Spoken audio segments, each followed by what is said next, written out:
அன்புடன் கோவிந்தராஜலு. மணல்மேடு வெதர்மேன் வானிலை ஊடக நேயர்களுக்கு காலை வணக்கம். இன்று மே மாதம் 25ஆம் தேதி, வைகாசி மாதம் 11ஆம் தேதி காலை வானிலை அறிக்கை. 2 நாளாக வெளியூர் வேலைங்க, அதனால் இது போட முடியல. அது தேவையும் இல்லை, ஏன்னா நமக்கு மழை இல்லைங்கிறது தெரியும். ரைட்டு. இப்போ நிறையா கேள்விகள், அதாவது ரெட் அலர்ட்னு சொல்கிறாங்களே, ஐயோ மழை பெய்யுங்களா, ஏங்க நடுவு நேரத்துக்கு ரெடியாக வச்சுருக்கேன், அது சேர் வேறு லூஸாக இருக்குது, இது வேறு போட்டு நிறையா மழை பெஞ்சுன்னா எல்லாம் சாய்ச்சி விட்ருமே அப்படிங்கிற மாதிரி கேள்விகள் காலையில். அது மட்டும் இல்லை, காலவா நெருப்பு போடணும் அப்படிங்கிற மாதிரி சில கேள்விகள்லாம் வந்துச்சு. அதுக்காக தான் இந்த சிறப்பு வானிலை இருக்கையே. அதாவது தென்மேற்கு பருவமழைங்கிறது தமிழகத்தை, முக்கியமாக டெல்டா மாவட்டங்களை பொறுத்த வரைக்கும் அது மழை மறைவு பிரதேசம். அதனால் தென்மேற்கு பருவமழை வீரியமாக இருந்துச்சுன்னா நமக்கு மழை பெய்யாது. அதிகபட்சமாக வந்துச்சுன்னா சாரல் தூறல் தான்.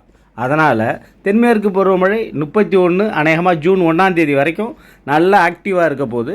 அதனால் நமக்கு நிச்சயமாக மழை இல்லை, பெரிய மழை இல்லை, சாரல் தூறல் இருக்கும். காற்று ஆடி காற்று ஆரம்பிச்சிடும், அவ்வளோதான். நமக்கு பெரிய விஷயம் என்னென்னு கேட்டால் காற்று ஆரம்பிக்கும், ஆடி காற்று, அவ்வளோதான். தவிர பெரிய மழை இல்லை. அதனால் அதெல்லாம் எதையுமே கன்சிடர் பண்ணாதீங்க. நீங்கள் மட்டும் நடு நடுற வேலை, பாக்கி எல்லா வேலையும் பார்க்கலாம். ரைட்டுங்களா? காற்றடிக்கும், அதுதான் நமக்கு இடைஞ்சல்.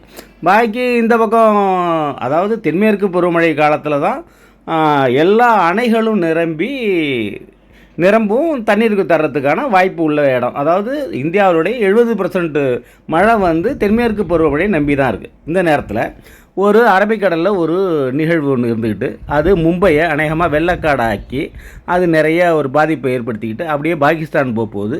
27ஆம் தேதி 26, 27 மேற்கு வங்கக்கடல் சொல்கிறதா, மத்திய மேற்கு வட மேற்கு வங்கக்கடலில் ஒரு சுழற்சி ஒன்று உருவாக போகுது.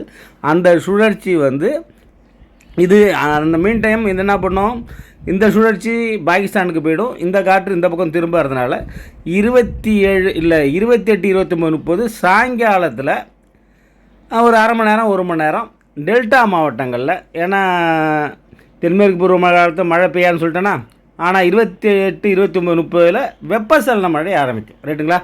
அது ஆரம்பித்து அப்படியே பெஞ்சிகிட்ருக்கும். 2ஆம் தேதிக்கு மேலே தென்மேற்கு பருவமழை கிட்ட நின்று போயிடும். ரைட்டுங்களா? நான் ஏற்கனவே சொல்லியிருப்பேன், ஏற விட்டு ஏணி எடுத்துருன்ட்டு. அதே கதை தான் ஆகிடும். அதுக்குள்ளே மேட்டூர்லாம் நம்பிடும். ஃபஸ்ட் வீக் இவங்க 12ஆம் தேதி திறக்கிறதா சொல்லியிருக்காங்க. ஆனால் 12ஆம் தேதினா உபரி நீர் திறக்கணும். அதனால் என்னாகும், மேட்டூர் அணை திறந்துருவாங்க. ஜூன் ஃபஸ்ட் வீக்கு திறந்துருவாங்க. ஜூன் 12ஆம் தேதி வரைக்கெல்லாம் போகாது. ரைட்டுங்களா? கிட்டத்தட்ட தென் மாவட்டங்களில் உள்ள அணைகள் எல்லாமே முழு கொள்ளளவை எட்டிடும். ரைட்டுங்களா? இதனால் என்னன்னா, டெல்டாவுக்கு எந்த பாதிப்பும் நமக்கு இல்லை. அதனால் காற்று மட்டும் அடிக்கும். 27, 28, 29 கொஞ்சம் மழை இருக்கிறதுக்கான வாய்ப்புகள் இருக்குது. அதுவும் வெப்பசலன மழை மாலை இரவில். அதை விட்டிங்கள, ஜூன் 3ஆம் தேதிக்கு மேலே தென்மேற்கு பருவமழை குறைஞ்சிருது. தென்மேற்கு பருவமழை குறைஞ்சிட்டா என்ன பண்ணும், ஆட்டோமேட்டிக்காக காற்றினுடைய வேகம் குறைஞ்சிரும். நமக்கு மாலை இரவு வெப்பசலன இடிமழை இருக்கும். அதாவது தென்மேற்கு பருவமழை வலுப்பெறாத காலங்களில் நமக்கு வெப்பசலன இடிமழை, அதாவது டெல்டா கரையோர மாவட்டங்களில், அதாவது தென்மேற்கு பருவமழை பெறாத மழை மறைவு பிரதேச மாவட்டங்களில் நமக்கு மழை பெய்யும். ரைட்டுங்களா? இதுதான் இப்போ செய்தி. அதனால் நடுவு நடுறது, போகிறது வர்றது எல்லாமே செய்யலாம். 21ஆம் தேதி நம்ம தென்மேற்கு பருவமழை ஆரம்பித்ததாக சொன்னோம். அநேகமாக 25 இன்றைக்கி சொல்லணும், நேத்தியே சொல்லிட்டாங்க ஆரம்பிச்சிருச்சு அப்படின்னு சொல்லிட்டு வானிலை ஆராய்ச்சி மையம் அதிகாரபூர்வமாக அறிவிச்சிட்டாங்க. அதனால் நம்ம அது ஒரு பிரச்சனையும் கிடையாதுன்னு வச்சிங்களேன். ஆனால் ஆரம்பமே அசத்தல்ங்கிற மாதிரி ரொம்ப கடுமையாக 10 நாள்லேயே கொட்டி தீர்த்துட்டு டக்குன்னு அப்படி பேஞ்சது அப்படியே ஆன்செட் அப்படியே சுவிட்ச் போட்ட மாதிரி ஆஃப் ஆகிடும். 3ஆம் தேதியிலேருந்து 20ஆம் தேதி வரைக்கும் கிட்டத்தட்ட மழை இருக்காது. தென்மேற்கு பருவமழை உடனே குறைஞ்சிடுச்சா, தென்மேற்கு பருவமழை பொய்த்து போய் விட்டதா அப்படிம்பாங்க. திருப்பி ஆன்செட் ஆகும். எப்போ, திரும்ப ஒரு ஜூன் ஒரு 25 தேதிக்கு மேலே, அதுக்கப்புறம் ஜூலை, அப்புறம் ஆகஸ்ட்டில் குறையும், அப்புறம் செப்டம்பரில் அப்படியே இருக்கும். நமக்கு அதில் எந்த பிரச்சனையும் கிடையாது. மேட்டூர் அணை நம்பிடும், ஒரு பிரச்சனையும் இல்லை. நமக்கு தண்ணி வந்துட்டுருக்குன்னு வச்சிங்களேன். நமக்கும் மழை பெய்யும்போது வடகிழக்கு பருவமழை காலத்தில். அதனால் இதை வச்சு நம்ம ஒப்பேற்றி ஓட்டிடலாம். அதனால் இப்போ மழை இல்லை அப்படிங்கிறத மட்டும் நீங்கள் புரிஞ்சிங்க. 27, 28 தான் மழை. ரைட்டுங்களா? நன்றி, வணக்கம்.